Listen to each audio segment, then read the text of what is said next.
Hello, I'm Bryan Liles, a principal engineer at VMware. My areas of focus are on infrastructure, this cloud native space, and the theory of how do we get applications from development to production.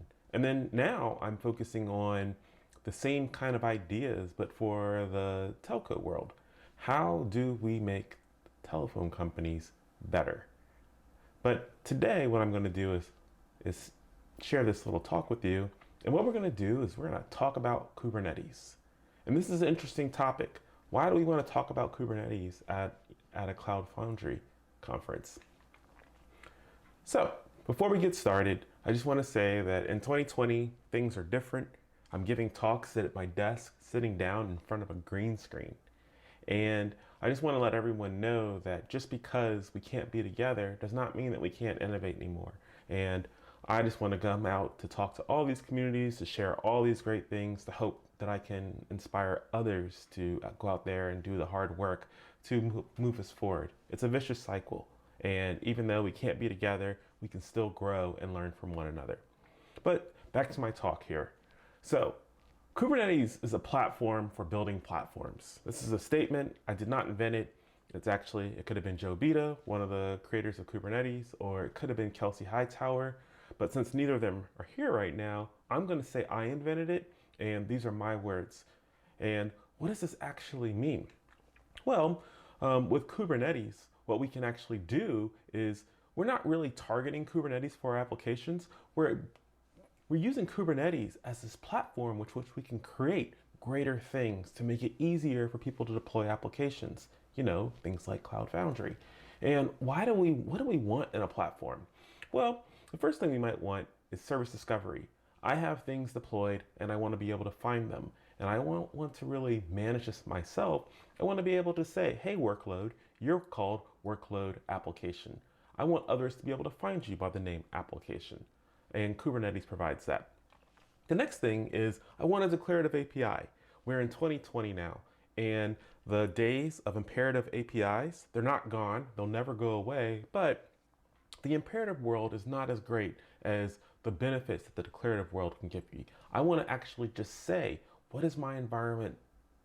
What should my environment look like? I don't want to have to actually build it up myself. My platform should be able to do that. And this is actually built into Kubernetes. Next thing I want is access control. I want to be able to say who can create items, who can read items, who can actually access those items. And with roles and role bindings, this facility is provided by Kubernetes.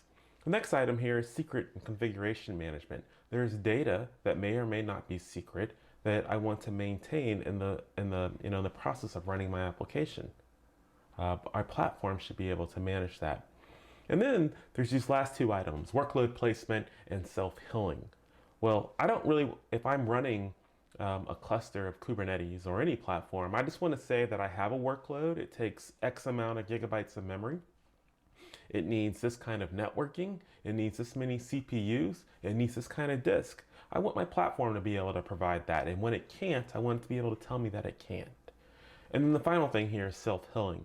Now, applications will crash.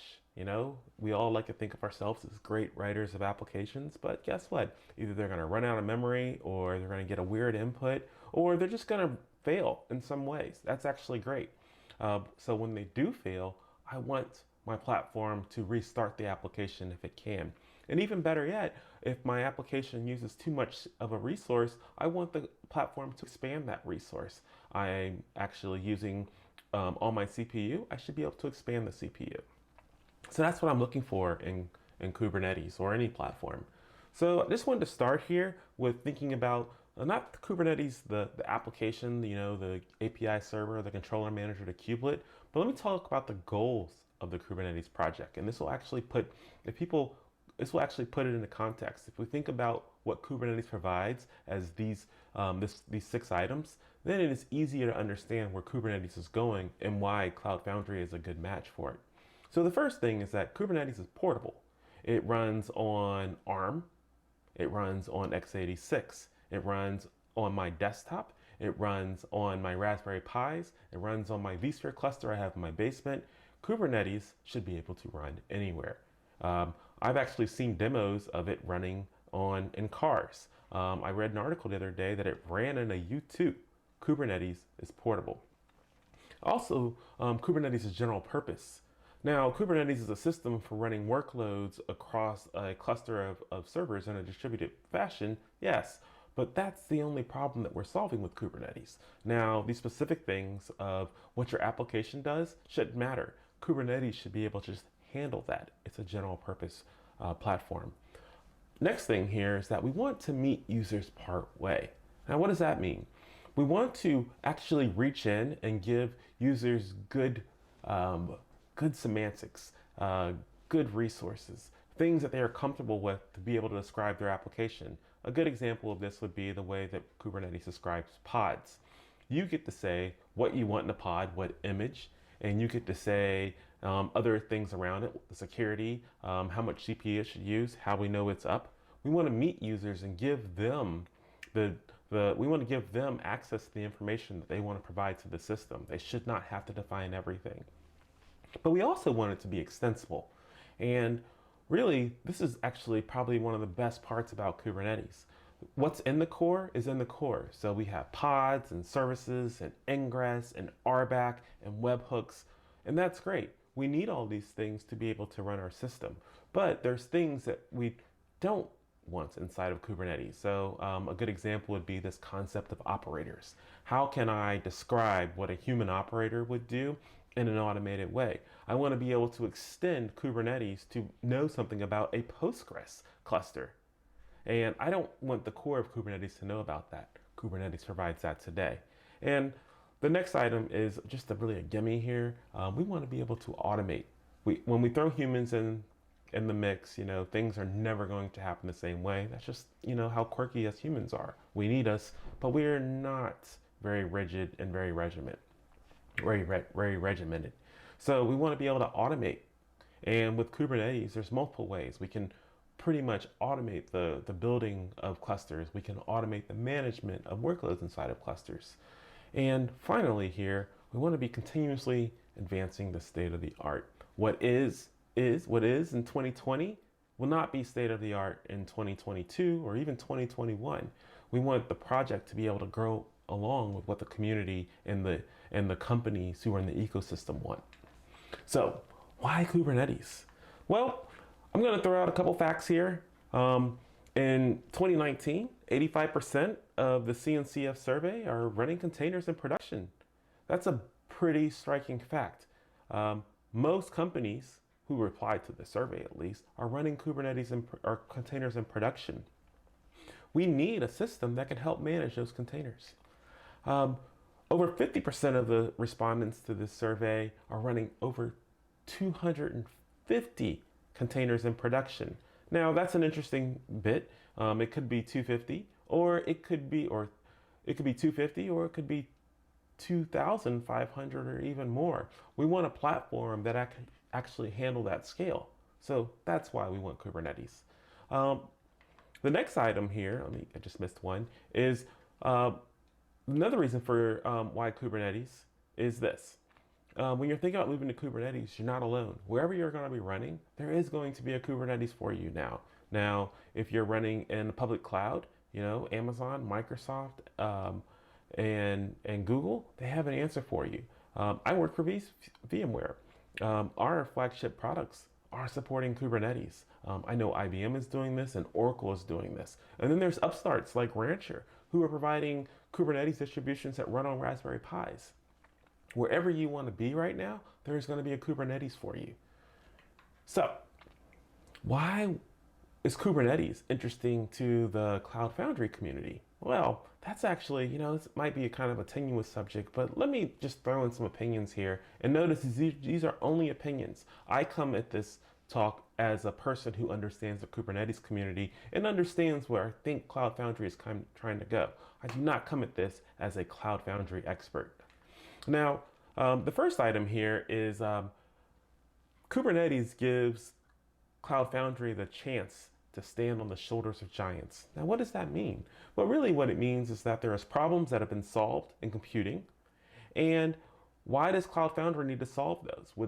Would the efforts better be spent on making the platform better? I don't know. But at least if when Cloud Foundry is running on Kubernetes, as if the Cloud Foundry for Kubernetes project, we get to actually take advantage of all the benefits that go into Kubernetes. And with that, we get to focus on a better path. Like I said, I am not a Cloud Foundry expert, but I know how it runs. So here's an idea. This is a great chance for us to take some of the logic that runs in the CF binary and push it right to a service that's running into Cloud Foundry. So next, where are we? Where are we with Kubernetes right now? And I only have a couple things. This is not like a KubeCon keynote where I'll go super deep into what Kubernetes has right now, but I will highlight some things that are coming up that are very interesting. One, the Kubernetes support window has been increased from, I think, 2 revisions to 12 months. What does this mean for companies? Well, what this means is that now you don't need to feel as rushed to move at the pace of Kubernetes. Kubernetes is a big project, doesn't move very fast, but there are multiple releases a year. And now that you know that if you get on a version, let's say when 1.20 comes out in a little bit, that version will be supported with security updates and patches for at least 12 months. So what's coming in Kubernetes in the next release that's coming out with 1.20? Well, there's actually a long list of items that's here on the right, but what I wanted to share was 3 that I thought were pretty exciting. The first one is that whenever you query the Kubernetes API, you'll be able to actually set a priority for the request. So you can say that if I'm changing my RBAC entries, that they will have a higher priority than whenever I'm submitting new workloads. This might help if we are trying to make changes to the cluster if there's a lot of traffic.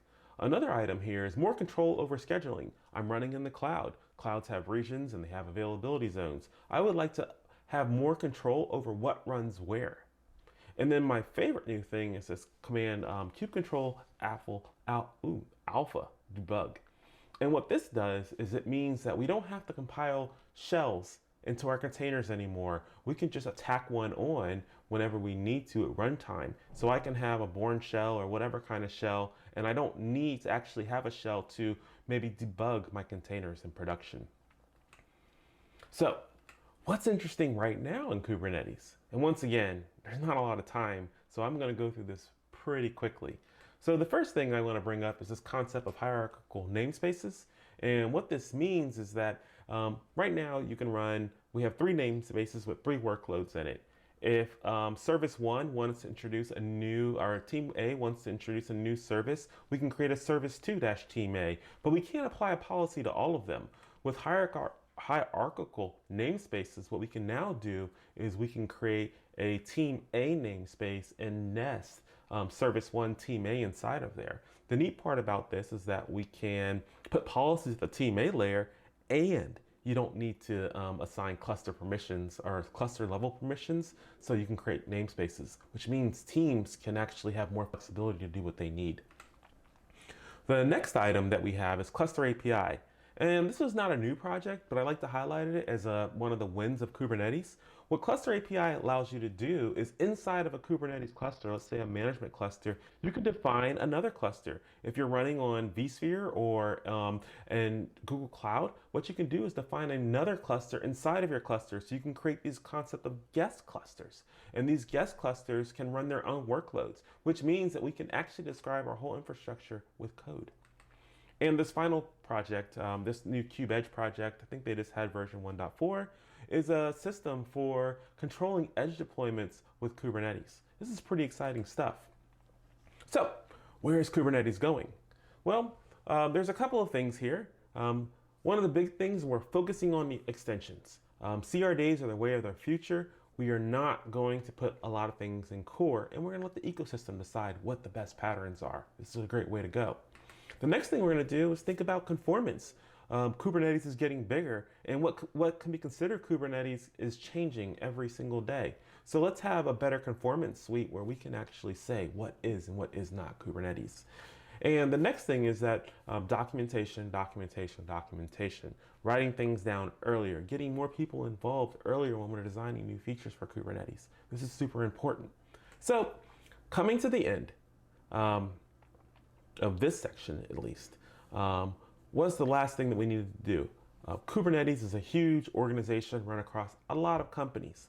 And so one thing that needs to happen is, how do we grow the community and increase things like production readiness by not breaking anything that we have now? How can we remove bottlenecks?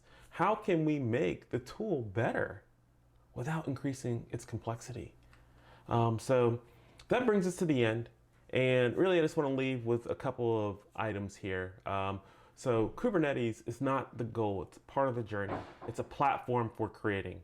The Kubernetes core is becoming more boring. That's great. We want it to be more boring because the ecosystem around Kubernetes is heating up, and that's where the action is.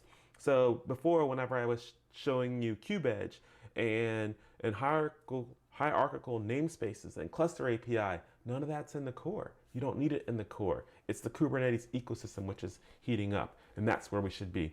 So thank you. I hope you enjoyed the rest of the conference, and thank you for watching.